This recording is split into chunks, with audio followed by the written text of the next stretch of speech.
Hi everyone, here we've got Redmi Note 10 Pro and let me share with you how to check IMEI and serial number on this device. So actually we've got two different ways to check those unique numbers. The first one is the shortest one and it requires a secret code, and the second is using the settings. Obviously I will show you both options. So firstly, maybe let's begin with a secret code. So let's open the dialer and the keypad and let's enter the code, which is *#06#. And as you can see, the device information just pops out, and here we can check both IMEI numbers and also a serial number attached to this device. Let me tap on OK and let me show you another way to check the IMEI and serial number if for some reason the secret code won't work. Then we have to find and open the settings, and at the very top of the list we have to find About Phone. Let's tap on it. Now we have to tap on All Specs, and here we have to scroll down and tap on the status.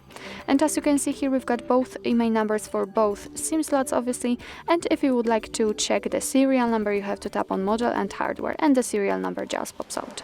So actually that's all. This is how to check IMEI and serial number in your Redmi Note 10 Pro. Thank you so much for watching. I hope that this video was helpful, and if it was, please hit the subscribe button and leave the thumbs up.